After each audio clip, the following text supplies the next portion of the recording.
Hello, good morning, my lovely people. How are you? Okay, so I just woke up to this video that was posted on Linda Ikeji's website of a Canadian pastor of Christ Embassy, Pastor Enon, assaulting a lady. Now, this video I'm going to show you, you need to watch it and you need to make up your mind what actually happened. From what was said, I would say that there is a staged, plan to all this, okay? But then I'm a Christ Embassy member, so I don't want it to be like, okay, I'm supporting my church. That was why I had to do this video, because I know that if it had been any other church, I will still post it. So watch the video and I'll come back and I'll talk about it. Thank you. Came in here. Pastor, I asked you. Pastor, you told me that your wife would pay me $500 a month. Yes? Pastor, don't come close to me. Pastor, record. Don't come close to me. You understand? You're the one that told me that you would give me $500. Why is he approaching me like that? Why were you approaching me like that? Don't touch me. Pastor, don't touch me. Pastor, record. Don't touch me. Are you okay? Your wife had my child inside her house for 4 months. Took my child hostage. Had to tell Bata to go inside her house. Forcefully take my child out. Telling my child when she sees me at the street she should run. What's the problem? Stop. What's the problem? Did you see him touch me? Did you see a pastor put his hands on me? Did you see a pastor put his hands on me?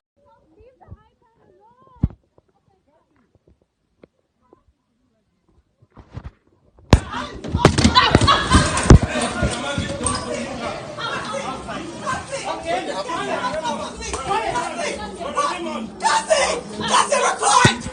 Get your hand off You're of church! me! Outside! You're church! Get your fucking hands! Get your fucking hands off of me!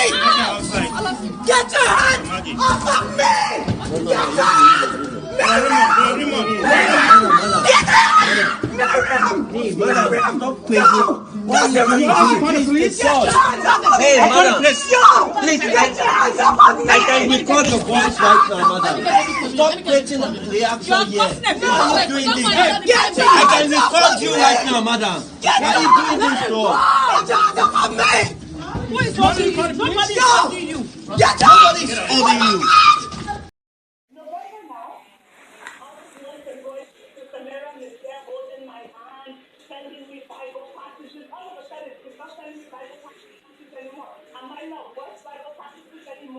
Because you don't want to give me my $50,000 for now. You don't tell me Bible passages in the morning anymore. But that's okay because I can go find my Bible passages somewhere else. But that's still the kind of person that you are. So now early November comes around. Months I haven't spoken to my husband since about July, but Sister Miriam is in contact with him. And I have no idea that she's in contact with him. He sent me a message early November saying, I sent you $600 2 months ago, which would have been September, when he said this girl had to leave for Toronto because I made that decision based on financial difficulties.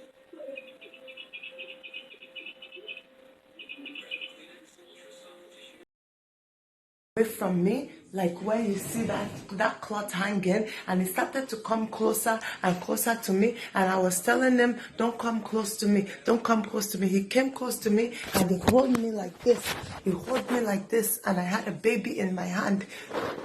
Then he said he's gonna call the police. I said, go ahead, call the police. All I need is a contract from you. Then he called his church member. He called a big guy.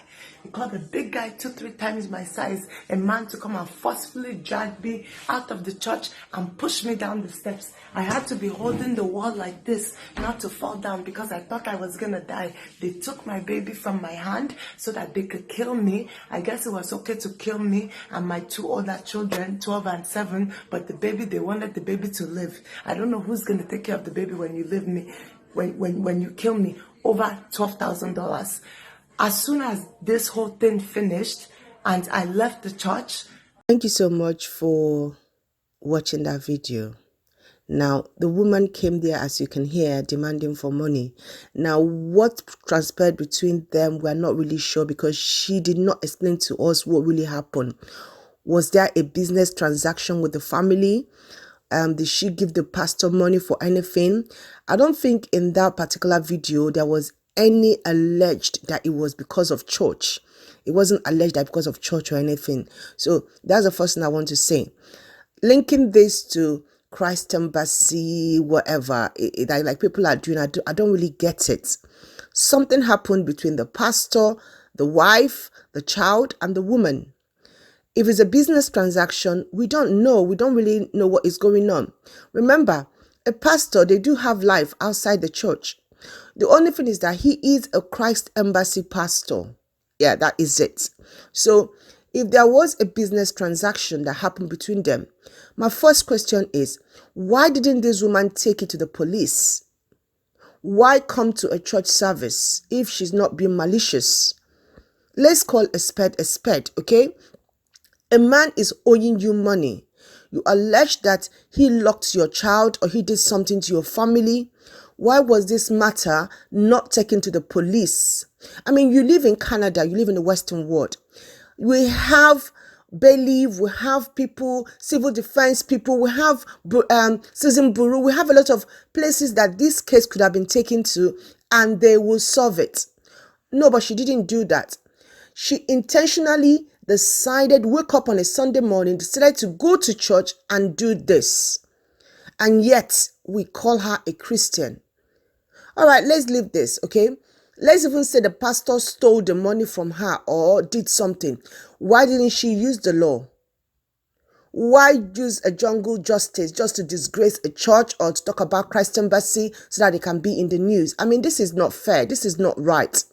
Now, talking about the pastor touching her. Now, do I agree that he should have touched her? No.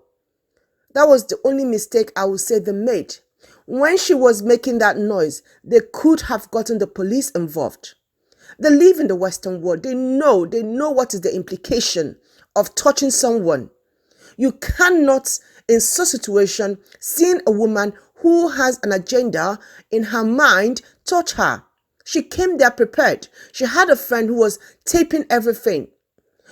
Even though it was provoked, she intentionally did it. She intentionally came to church to disrupt. She had a malicious reason for coming to church. But you guys should have called the police and let the police handle it.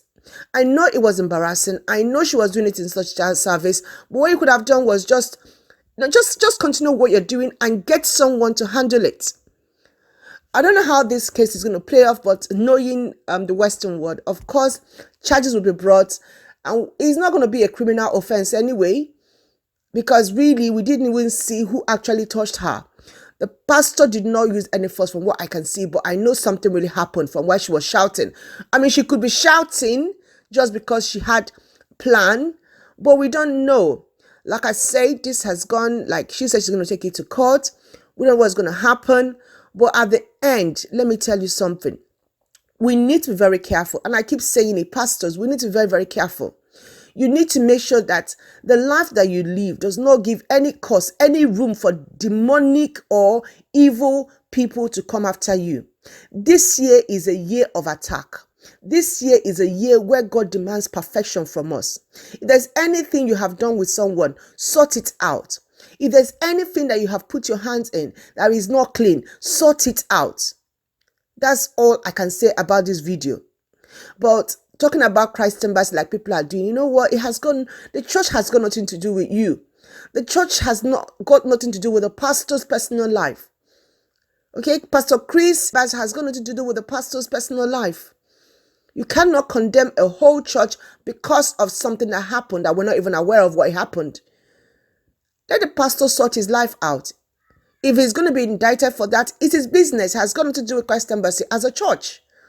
So let's stop all this, hey, pastor, and stop referring to it as, he took the money. You don't know what the business was. The woman didn't even give us the whole detail. I'm actually going to be looking for more information about this. If I see it, I'll post it here before the end of this video. I'll just put it for you to read. But let's not try to be quick to judge. And let's also, in our judging, actually look at things in a more proactive way. Let's look at it. Let's try to condemn the woman for what she did, because she had avenue to lay her grievances, but she didn't. She intentionally came to church to do this, to cause this, and she has gotten what she wanted. Popularity, and then a whole church being condemned by people who don't even know how the church started, which is not fair. But this is my take on this. I mean, yeah, you can say I'm just trying to defend the pastor. I am not. I've said what he did wrong, and I've said what the woman did wrong. And I think both of them are wrong. They could have done things better.